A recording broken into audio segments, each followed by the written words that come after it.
O outro artigo me pareceu ser complementar a esse. Ele pega uma outra questão, né? O título provocativo, né? Quem vai salvar a Amazônia brasileira? Lida com a questão de desmatamento da floresta, colocando foco no agronegócio e exploração da madeira ilegal. Também é um artigo teórico e vocês propõem o uso, né, de uma outra teoria, chamada teoria do stewardship. Então, se puder comentar mais sobre essa teoria, né, como que ela auxilia a compreender o que acontece com o desmatamento e ou a reduzir esse desmatamento. Certo. Então, esse outro artigo também a gente aproveitou acontecimento que a Amazônia, o governo, né, atual, as críticas internacionais sobre o descaso com o meio ambiente, com a floresta amazônica, isso chama a atenção da mídia internacional e interesse também, né? E as pessoas têm curiosidade, existe a crença que a Amazônia, a floresta, é o pulmão do mundo, e que não é algo que só vai afetar os brasileiros, mas vai afetar o mundo todo. Aí veio essa oportunidade. E o que é interessante também, que eu conversando com um editor sobre, ele disse, olha, o título do artigo e a parte da introdução é o que vai vender e que vai fazer o artigo ser interessante ou não. Então, eu tive que mudar os títulos, entendeu? Assim, porque os títulos que eu tinha colocado eram muito técnicos, eram muito boring.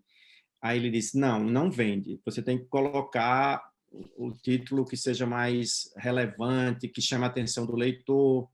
E a introdução, como é que você vai vender para prender também a atenção, tanto de quem vai avaliar, como para aumentar o interesse pela leitura, né? Que para quem está pesquisando nessas áreas. E aí eu disse, claro que a Amazônia brasileira é algo que interessa a todo mundo, né? Quem sabe um pouco vai se interessar. E estava falando, o Brasil é muito forte em agronegócio, é um dos maiores produtores de carne no mundo, exportadores, e há uma acusação de que o agronegócio é um dos que contribuem para acabar, não é? Contribuindo para destruir a Amazônia brasileira, aos poucos. Aí, mais uma vez, também, dentro da chamada, o que é que o marketing pode fazer para reduzir os crimes ambientais, mas o foco era mais em wildlife, não em floresta, né? Mas a Amazônia é muito rica, tem uma fauna muito rica, e eu teria que achar algo, que eu fui trabalhar com um grupo, são 2 ex-alunos de doutorado que hoje são professores, e a Lilian, ela trabalha questões de responsabilidade social e de sustentabilidade também. Inclusive, já fiz um projeto com ela, financiado pela CAPES e pelo NUFIC na Holanda, na área de sustentabilidade no turismo. E aí eu dei a ideia, como eu estava trabalhando no outro só, eu disse, olha, vamos tentar 2, porque se eu não conseguir publicar o meu, o junto da Amazônia talvez tenha mais chance. Aí vamos trabalhar em conjunto, né? 4 cabeças pensam melhor do que só uma. E eu dei a ideia, desenvolvi, conversei com eles, a gente marcou reunião, trocando e-mails, e eu disse, olha, tem uma teoria também que eu estava vendo aqui nos meus estudos de negócio internacional, que é essa questão de stewardship behavior, que eu acho que se encaixa, porque eu já tinha usado a Theory of the Commons no outro, e o stewardship behavior é como o nome diz, né? Como é que os indivíduos, eles mesmos vão ter um comportamento mais altruísta de ajudar cada um individualmente a fazer a sua parte para preservar a floresta amazônica brasileira. E, ao mesmo tempo, como é uma indústria extremamente relevante para o Brasil, o agrobusiness, e essa questão de carne, produção de carne, e que está contribuindo para a redução do tamanho da floresta amazônica, eu achei que ela poderia ajudar a explicar e dar algum caminho também nessa perspectiva transformativa do consumidor, de que esse comportamento de pastor, stewardship behavior, né, ele seria a resposta para que o marketing pode fazer para ajudar a reduzir, a salvar, né? Então, o título do artigo, quem é que vai salvar a floresta amazônica? Aí a gente pesquisou sobre o impacto do agrobusiness, porque ele é dito na mídia, no senso comum, que é um dos principais contribuidores para esse desmatamento na floresta amazônica, mas a chamada não era a deforestation, era wildlife. Então, se você acaba a floresta, você está expulsando os animais. Aí foi que veio também esse insight, né, para que se encaixasse na chamada do número especial, sobre wildlife. Se eu reduzo o tamanho da floresta amazônica, certamente vai impactar na vida selvagem.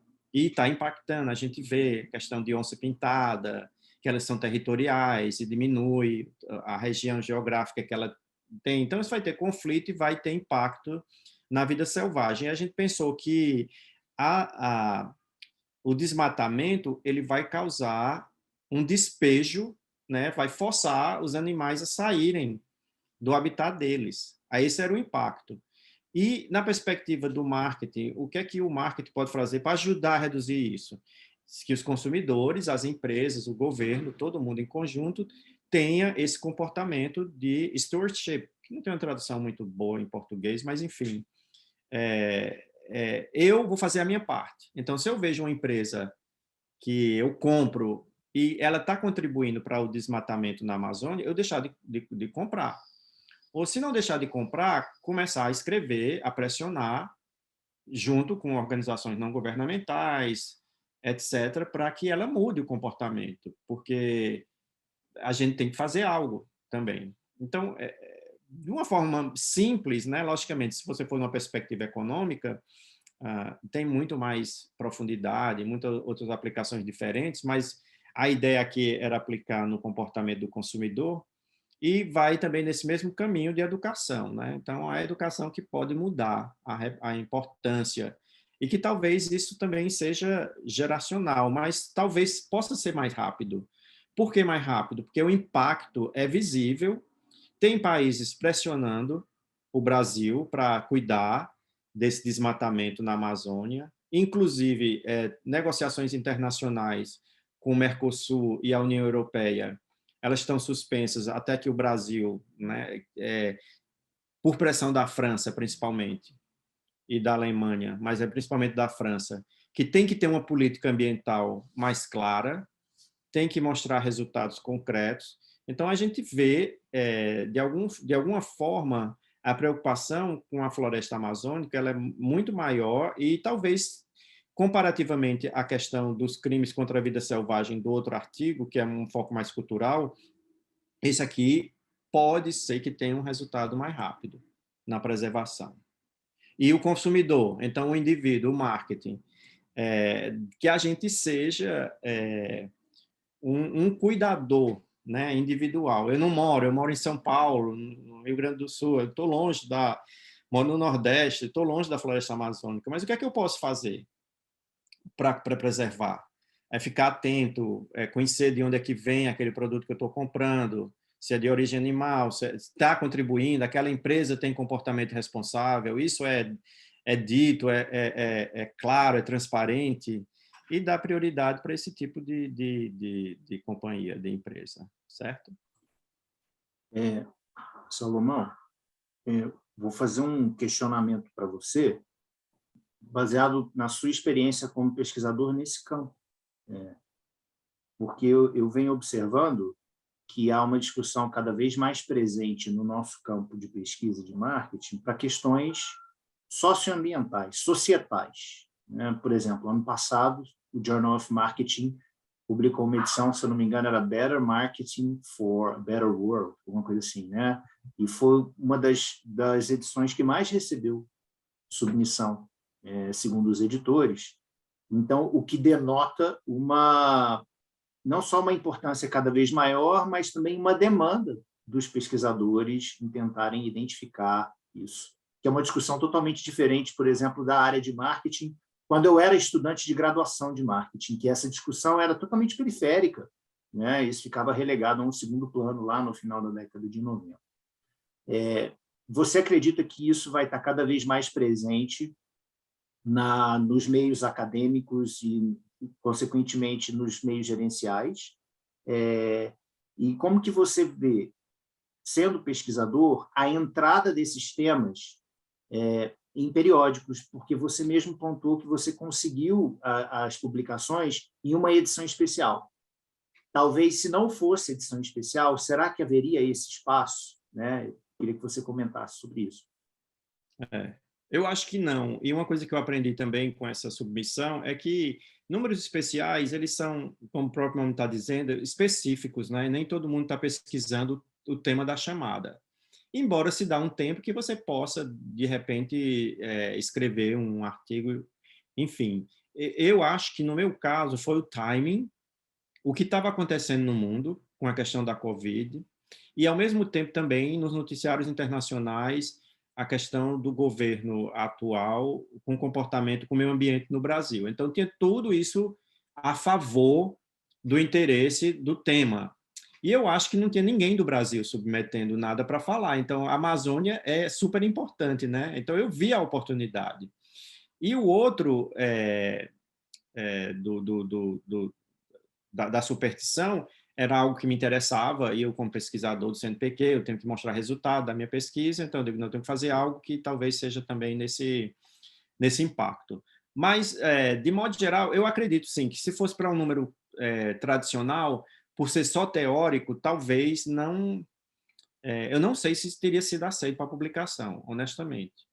Né? Porque, primeiro, a competição é maior nos números tradicionais, e, segundo, como essa era uma questão específica de o que é que o marketing pode fazer para ajudar a acabar ou reduzir os crimes contra a vida selvagem, e a importância do Brasil por causa da floresta amazônica chama atenção, é algo de interesse, aí foi o que eu disse, né? Então, pegou tudo isso a favor, e as ideias, deixando a modéstia de lado, né? Então, a questão da criatividade e de conseguir juntar isso tudo, que o editor gostou, ajudou na publicação. Mas eu não sei se os journals, nos números tradicionais, eles vão enfatizar tudo isso. Certamente, questões sociais, elas são relevantes, está tendo uma pressão para que as empresas e na própria universidade, né? Então, aqui, por exemplo, na escola de business, uma das coisas que os alunos devem ter ao concluir a graduação, eles enfatizam muito, o cross-cultural, como é que eu diria? Eles têm que ter um awareness de cross-cultural, de diferenças cross-cultural, na hora de fazer negócio, de business, né? E outro ponto seria também eles ter esse global mindset, uma mentalidade global, que se critica muito os Estados Unidos, que os Estados Unidos só olha para o umbigo e não se preocupa com... quer impor um modelo americano de comportamento, de cultura, enfim. Mas aí o mundo mudou, a gente vê em termos de política, em meio ambiente, aquecimento, e é uma coisa real que está afetando as pessoas agora. E certamente vai existir, acho que, espaço para publicações com essas problemáticas sociais. E lá no Recife, por exemplo, eu pesquisei também, que orientei tese, doutorado, inclusive uma que resultou, foi indicado para o prêmio da AMPAD, não esse ano, uns anos atrás, que foi do doutorando, na época, Elielson, que foi com pessoas com deficiência no varejo. E que a inovação foi fazer quadrinhos, né? Então, a questão transformativa, as proposições, elas foram apresentadas em comic, em formato de quadrinhos, para facilitar o acesso, para as pessoas entenderem de como tratar um deficiente, um cadeirante no ambiente de varejo de supermercado, etc. Eu pesquisei com pessoas cegas, porque eu acho que vem com a idade. Você vai ficando velho, aí você vai pensando o que é que você pode fazer para ajudar o mundo, para a sua contribuição. Eu dizia assim, eu pesquiso sobre varejo, eu pesquiso sobre isso, tudo, mas qual é o impacto? Que bem-estar? O que é que está fazendo isso, contribuindo? Aí veio esse meu interesse também por esses temas de questões sociais, mas eu me interesso ainda também para as outras áreas, talvez mais mundanas, né, ou mais tradicionais. Mas em relação à sua resposta, à sua pergunta, desculpe, eu acho que vai ter espaço, sim. E a questão é a criatividade, a novidade do tema e como é que você vai vender isso para o editor. Eu acho que tem possibilidade, sim. Certo?